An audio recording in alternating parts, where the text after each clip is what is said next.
I just can't taste right now. Uh-oh. I did not see that coming. There are proper ways to fall.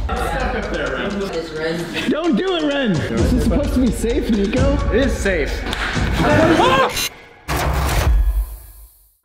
So today we're with Chris, who works at Leica, and he has brought a very special piece of technology that I've just been oogling over for many, many years here. We like to recreate like digital environments in many ways. Sometimes we'll take like an HDR scan of an environment to project lighting and materials and reflections onto digital characters.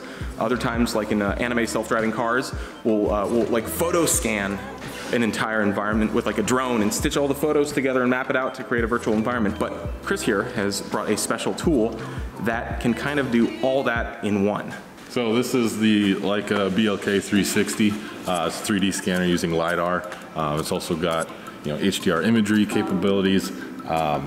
Typically used more in the construction space and capturing 3D scenes. Now we're starting to get some traction in the visual effects industry, and that's why we kind of teamed up with you guys to try and check out some of those workflows. So LiDAR is using a laser from the inside. As you can see here, the laser's on the inside and it hits this mirror, this 45-degree angle mirror. Then that mirror spins and it shoots out a laser point, and using time-of-flight technology, it's bouncing back and takes a measured data point. There's 3 cameras right here. So as it goes around, it's first stage it goes around, each one takes a snapshot. If you got the HDR turned on, it's 3-stage, so each one will fire off at 3 different lighting settings, and then as that goes around, it does 10 stops. So you essentially end up with 30 photos that are stitched together into one total of 150 megapixel image. 150 megapixel. So from a single location, when it shoots out, it's got a maximum range of 60 meters, so about 200 feet, because that's just from one location. But as you do multiple setups, you go along, and as long as you have it set up so that there's overlapping data, you can register those together, so you could do entire building and go from room to room. Doesn't matter. There's really no limit on that. Our goal for today is to photo scan our studio and the loading dock and basically get a 3D model and a digital recreation of our entire workspace for their use. Yeah, it's gonna be pretty sweet.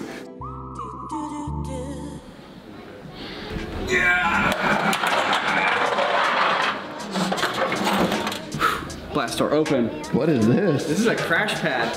I've been wanting one of these my entire life. They're hard to find because they're a very specialty piece of hardware, like gymnastics or rock climbing. Is this what the big Hollywood stunt guys use? This is what the big Hollywood stunt guys use. In fact, we bought it from big Hollywood stunt guys. You didn't? Yeah. Oh, snap. Is that what I think it is? Where's Wren? Brand new. Wren! Tripod if you need it flat and big. What the heck? You're on the wrong side. I knew that. This is the porn side? No, this is, every time I jump on a crash pad, it's been left side up. Yes. Really? What? Yes. Yeah, this is to protect it from the dirt. This is no protection from the dirt. Yeah, you don't want rocks in here. Yeah, you don't want rocks in there. You're right. Yeah, that's exactly what I was thinking. Oh shit! Yeah, we want this side. Little supposed to break it. Nico. Yeah. You said, how do you break it in? Yeah, how do you break it in? Let me show you. It hasn't broken in yet. Wow. A little bit, a couple hundred times. Oh, it's stiff. Remember what Brett taught you? Remember what Brett taught me? Do that? Yeah. Jeez, I didn't even know that was about to happen. Ooh. Oh. Oh. Damn, I didn't know you had that in you, Wes. Matching it. So the idea is that we can do like nothing. Can you guys now?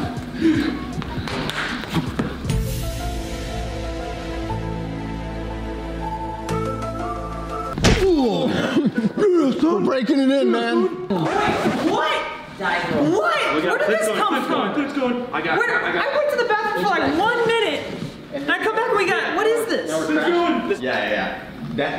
Is that a good idea? That's probably way too high. We definitely need to break it in. Holy shit, Wren, yo, you be careful. Wren! This is quite a bit higher. Don't do it, Wren. Don't do it, Wren. You have too much to lift. Don't do it, Wren. Oh!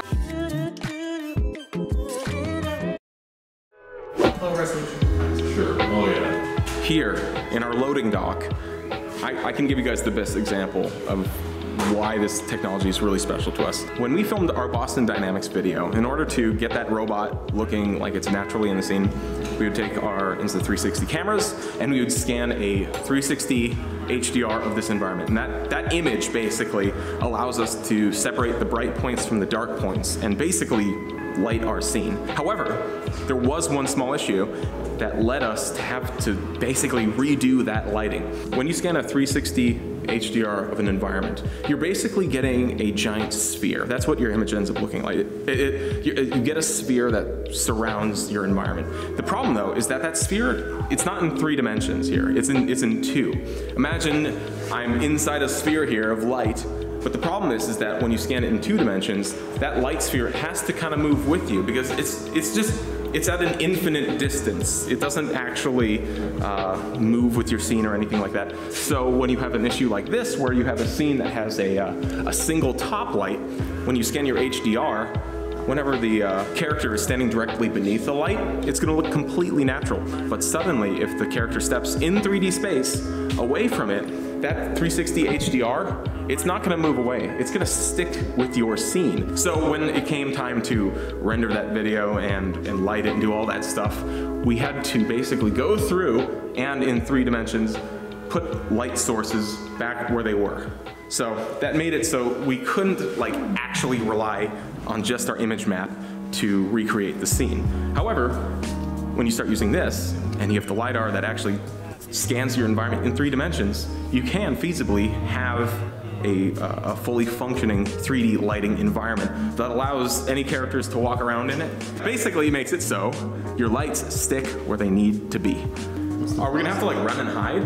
Well, yeah, so if you want to get your best, cleanest stuff, you have 2 options. Yeah, you can run and hide behind something, or you can do a little BLK 360 dance. As this rotates, you can kind of... Can we just like get up? Can we get against the wall and just like be... No, because it's gonna go past us and scan us. I mean, we'll be permanently set in stone in that scene forever. So we do have, a few different settings if you want on here. We can do, low res, medium res, high res. So that's just a number of actual points you're taking. The higher resolution the actual point cloud is, the longer it takes. So it can range anywhere from, a 40-second scan all the way up to about 6-minute scan, depending on the settings you use. So scanning, if we did a medium resolution point cloud, which is typically you're probably putting around about 15 million points.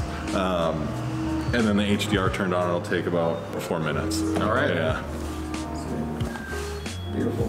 Yeah. By the way, the musician upstairs is playing some extra like technology-driven music right now, so it's perfect. Technology-driven music, inspired by technology. Inspired by technology.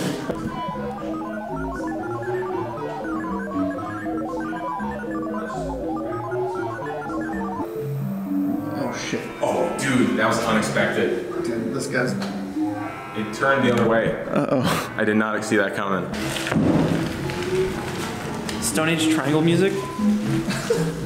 Dude, most primitive life form beats.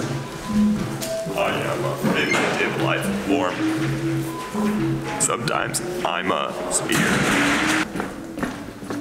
Yep. So, loading dock's done. We're gonna start our, we're gonna chart our course from the loading dock back into the studio. The scans work? This will be obviously a much denser point cloud once we're done, but it's just Sure. like I mean, it already looks super great. yeah. Easy.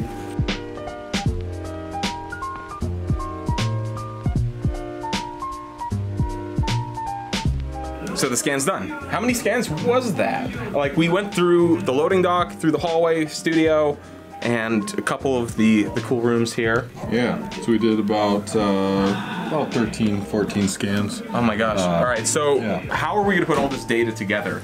All these scans really don't know where they are in 3D space, so it all comes to overlapping data. So every time we set it up, we make sure there's overlapping data between those, and then essentially like putting a puzzle together. We just have to pretty much help it out a little bit. So here's an example of a top-down view of the scans we've taken. These chunks, this chunk over here is one bundle that's all been together, and I've got two other scans that have not been registered yet. So all I have to do, I know this was over in front of the airsoft stuff, so if I just hit this link, Press this scan right here. We've now got this top down just between these two, and we'll hit optimize and just see it snaps them together. We hit create link. So we'll do that one more time with this scan over here. Just get it close to where it should be. Say, hey, register with that one. Hit optimize, and it snaps it together. Oh my god. Create link. That's so stupidly easy looking. Yeah. Oh my gosh. Because like each one of these files though is like super dense. There's like millions of points. Like they have to be huge file sizes. How the heck does this like work so quickly to align that stuff? So what we're seeing here, this isn't fully processed data yet. It's just a low res kind of preview image. So the raw data, you know, it's sitting on the BLK, then it transfers it over and just kind of initially does a process to it, because to fully process it, it can't quite handle it all on the iPad Pro. So once I dump this off onto the laptop, we'll finish processing, and then that's when it will like fully essentially unzip all the real data. That's super cool. Yeah, but like, because honestly, like of all the scans we've done though, like piecing multiple scans together is by far the most difficult thing I've ever tried to do, because like even if you're like we have a flat area and sometimes like it seems like you can connect them, the seams between the two like segments, chunks, whatever you want to call them, aren't even. So you have to kind of go through manually and like almost like polygon by polygon, like just connect every little tiny point. And there's millions of them, so it can be really lengthy. A good example though is also like when we were doing that anime self-driving cars video. When we did our full road scan, we needed a longer road than the actual piece we scanned, so I ended up just duplicating it and aligning it, and but the problem is that the road texture was pretty good that we got from the scan, but the seams kind of killed the whole thing, which led us to basically just making our own road over the whole thing and just calling it a day. So it's simpler. So there were still seams all over the place in the video, but they're flying by so fast you can't see it. But I wish there was like something like this when we were doing that. I mean, you can do things like mesh this data and texture it, or like I said, using it for reference and the HDR stuff. So that's exciting to explore all those options. We're trying to get to having a full version of this model that we can use for upcoming videos, and potentially even to, you know, use as a virtual tour for anyone who wants to see what our studio is like. This is a lot of data. Look at this. Like, this is crazy. So again, this is just kind of like, low res preview of the data. This will be a whole lot more solid, but also kind of like almost a little X-ray view kind of thing. So fun to just like float around and see. Pick a point, tap the screen, and then you know, find a point. Just we can just measure it. Oh my god, that's so cool. I just like how it's accurate. Like that idea of accuracy and like bringing a lot of the guesswork out of it is so cool. Awesome. Well, I guess so. We have to process this data first before we mess with it, because it's just a preview, and then after that we get to figure out how we want to play with it. Yeah, absolutely. Next steps to come. Sweet. Thank you so much for coming by, making the time to come out here. I know you have a packed schedule showing. Everyone wants to see this. So I'm really glad we got to do this, and hopefully we can get this out to you guys so that way you can take a look and see what our studio's like without having to fly out here. The most convenient work thing. here. Or work here. Sweet. Appreciate it. Cool, man.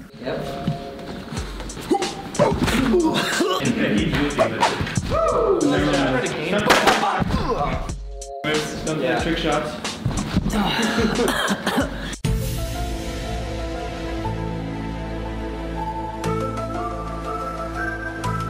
If we put this under the railing, that just hurt. Wren, the question is, man, what does it taste like? I just can't taste right now. My brain molecules. Did it actually hurt? It's just my head. I have a huge headache now. Like instantaneous bad headache. Dang! 2 seconds later. You know what we have to do though, right? What? We have to go put it over there so we jump off the balcony. I think we can do that one though. I like how we're doing this around the most dangerous things we could be doing this around. Like there's a guillotine here. There's expensive computer gear. So much going on. That was like Boston Dynamics. It's actually pretty springy. Yeah.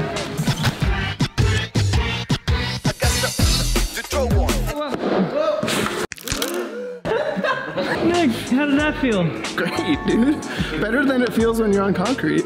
We must jump from higher things. The ground is not high enough. It's burning. You already got a burn on your elbow. Wren, we gotta work our way up to it. Wren's like ready for it. We gotta work our way up to it. The cliff. Wren, we gotta work our way up to it, god dang it. You land on your back? No, I'm not landing on my back. I'm just gonna land on my feet. Yeah, see, it's super easy. Everybody, there are proper ways to fall on a crash pad.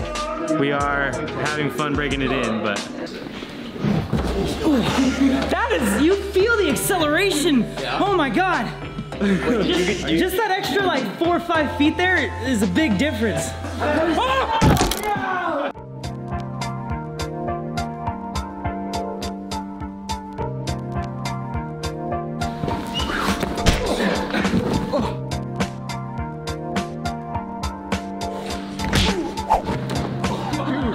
That almost just took the camera out, dude.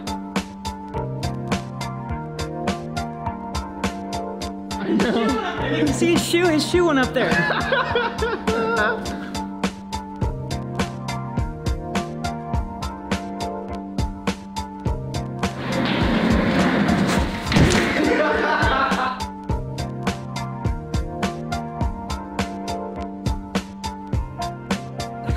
Clint's about to like pile drive me or something. What are you doing?